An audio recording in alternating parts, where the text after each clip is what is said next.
wanted to explain something to you very quickly. We were watching a little inspiration on Steve Harvey. Again, if you watch us, you know we talk about Steve Harvey, TD Jakes, and E.T. all the time. Yeah.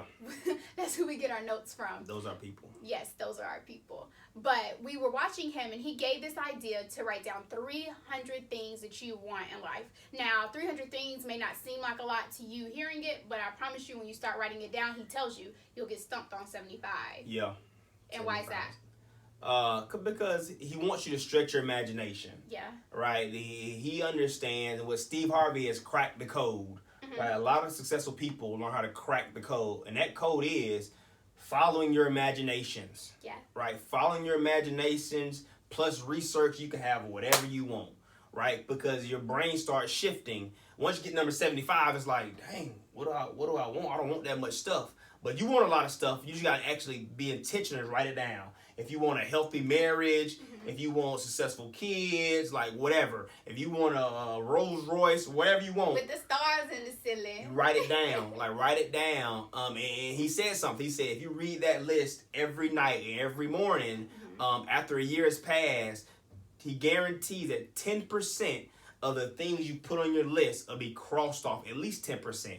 So at least 30 of the things that you wanted will be crossed off of that list. After a year, if you read it every night and wake up and read it every morning, why do you think that is, though? Why do you think that transition happens from, for over a year, you get 30 things accomplished off that list? Well, I think even if the 10% may not seem like a lot to you, but you got to think if you write down 300 things and 10% gets marked off in a year, first of all, this is anything that you could have thought of that you wanted.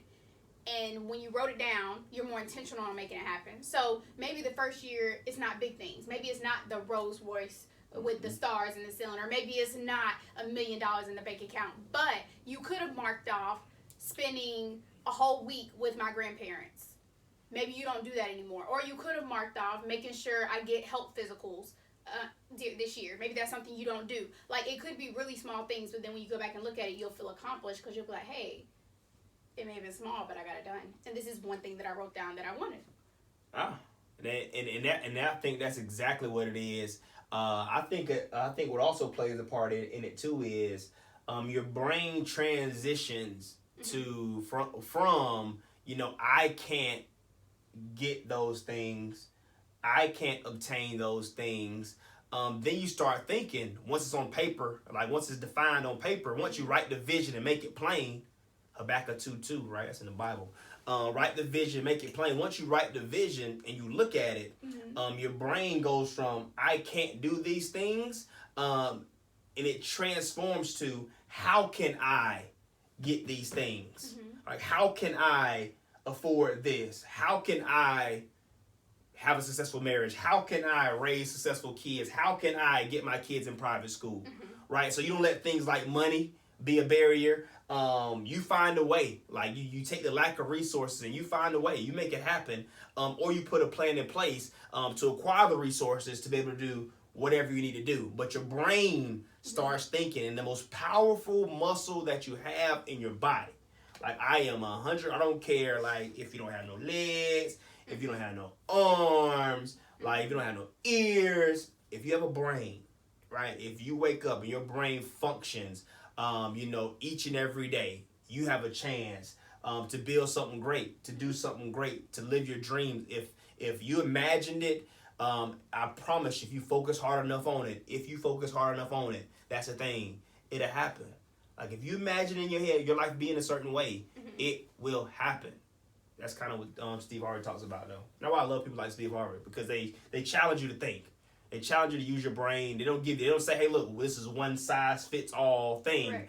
But they say, hey, look, if you follow what I follow, if you do what I did, you'll get to a certain place. And our favorite mentors, again, are Steve Harvey, E.T., and TD Jakes. And it's crazy. A lot of successful people say the same stuff, right? Stuff like imagining. Mm-hmm. Stuff like it's great to have faith, but you got to work. Stuff like seeking wisdom, like reading the book of Proverbs. I think Steve Harvey and E.T. both said, hey, look, my favorite book of the Bible for, X amount of time, when I needed it the most was Proverbs. They read it frontwards and they read it backwards. And I'm telling you guys, if you haven't read it, start there. We love Proverbs. start there, because seeking wisdom is the beginning of everything. Like, you can never have those things that you imagine if you don't seek wisdom first. Information is everything. Like, get the information, then your gut and your instincts will help you make a decision based off the information that you have. But first, you got to start seeking wisdom. Like, you got to be around wise people. And right? I think that it comes from, we listen to, not, were you done? Yes. Okay. I'm always done. No, you're not always done. I think that it comes from a place of, honestly, what we said this in our last video, we don't want to follow people, guys, who haven't had a struggle. Like, if you aren't able to tell me that maybe you've been homeless, and it doesn't have to be that extreme, but if you haven't been homeless, you haven't had a car repossessed, you haven't had no money in your bank account and figure out how you're going to feed you and your kids, you haven't lost a parent, you haven't had to raise yourself, like, if you haven't been through something so big in your life that made you say, it's my time now, we don't want to follow you. Why? Not because you're not real or authentic, but it's because you can't teach us anything. We've had struggles. We've had plenty of them. So we need someone to follow who is above us and who's been through things we've been through and saying, hey, you can make it there. And I think that's why we follow E.T., Steve Harvey, and T.D. Jakes. And all in all, they're going to be themselves. They're going to say what they're going to say. And she said something good. Be yourself. Like, we talk about that a lot in our videos. Yeah. Being yourself. Being yourself it's the most important thing that you can do. Right? It's that genetic code. It's that DNA you were born with. Nobody else was born with your DNA but you. Like, nobody else has that exact genetic code unless you have a twin, I guess. They still aren't the same. Twins are night and day. Exactly. So that's not even true, right? That's a myth. But everybody's born with a specific DNA, a certain genetic code. They're born with qualities and characteristics that make them who they are. That's it. Nobody's like you. Nobody has the thoughts and the visions, and nobody can articulate, your vision, how you can articulate your vision. Right. Like, nobody can. So why would you try to be somebody else or do what somebody else is doing? And here's my thing on being somebody else, right? Like, I've always had, and let me know, I would love to know your thoughts on this. Here's my thoughts. I'm very competitive. Okay. And I say very competitive. I want to win. He's competitive. Like, I want to win for my family. I'm competitive in the aspect of seeing my family succeed at a high level in life. Like, that's my ultimate dream. And I'm very competitive, right? But I learned something. People who made it to the top in their industries, one, they always are themselves. Right? So if I tried to copy exactly who that person was, how can I beat them? You can't. It's almost impossible. It's almost impossible to beat somebody who's being themselves, who've already made it to a successful level, because you can't be them. You're trying to duplicate a process that's already been made. People have seen it. It's a movie that people have seen before. It came out. It was out a year ago. Now you trying to come back and put it on the scene. People done seen that story. You got to rewrite your own story. You gotta rewrite your own story. People already seen that movie. So exactly. So being yourself come down to, hey, look, I want people to, buy what I'm selling, what Adam's selling, what Amber's selling. Like, that's what we want you to buy. We don't want you to buy, Steve Harvey and T.D. Adam Jakes. and Amber. We want you to buy Adam and Amber, right? And this is for you guys in terms of you're watching this video. The people like in your boardroom or your circle of influence or whatever opportunity you're doing right now, like, they're trying to buy you. They don't want to buy, whoever's top of your organization. They already have them. They don't want them. They already have them. They need something. They need something new. They need something fresh. They need something young. Because again, the world is new, fresh, young, right? Come on, man. That's what the world is. So you can keep trying to duplicate and not duplicate. You can continue to imitate other people. I won't say duplicate. Duplication is great. Duplication in business is great. You should want many used all across the world. But duplication gets confused with imitation. Right? Imitation is cheap stuff, man. Might want no imitation stuff. People want the authentic, the real, the you. I got a question for you. So so the same topic that you're on, shoot.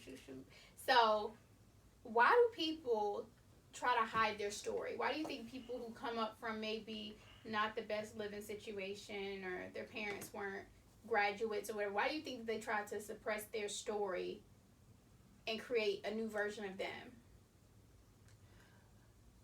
because at the end of the day, they're trying to get people to, they're trying to influence people, right? And some people think like, hey, look, money influences people. So if I show them how successful I am, people will follow me. And some people will follow you. The people who are tied to, money and material things, they may follow you. Mm-hmm. It may not be permanent, right? Because once they don't see the same success, they're gone. 100%. Out like a light, right? And so that's the answer to your question, why people don't show that. But I'm gonna ask you, why should people show that? Why do you think it's important for people to show, their humble beginnings? Well, I think that shows the real you. Like, I think that shows people who they're following and who they want to follow and who's influencing them. Because I'm going to tell you, the act that you put up can only last for so long, is what I think. Like, you'll get tired. It'll become a day where you can't be whoever you were trying to be. And at that point, do you ruin your career because you weren't yourself the whole time? Or where do you go from there? I think that's why just going into it, being honest, it will always make your life easier. And again, I want to follow people who have struggles. I don't know if other people are like that. But then I also know that the rich people don't tell you how much money they're making. That's true. Like, people who are really wealthy, you never know the money they make. They don't have to prove it to you. They have nothing to prove. I told Adam, we're going to stop showing our money because I was like, we don't have anything to prove to people because with or without social media, our life is pretty darn good. So, with social media, it's just trying to find more people who are like us. We're looking for millennials. And not even just millennials. If you're not a millennial, you can work with us too. But we're looking for people who are like us, who have our energy, who have our will to get something better, who have kids, who want to make something better out their life. We want us. I don't know. We want us. I think you said it. Is that you? Is that you? You summed it up perfectly. You summed it up perfectly, baby. In terms of wanting people like us. At the end of the day, we don't do this. We do this for one reason, is to help other people.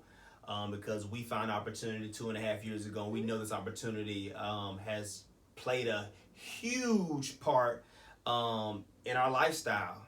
Our lifestyle being us being married, freedom, the freedom we have with our kids. Like, certain stuff you can't put a price tag on. I don't care what you do. Like, you can show me somebody $1 million, but you show me somebody with $1 million has been divorced and has strung out kids. Like, I don't want that life. No.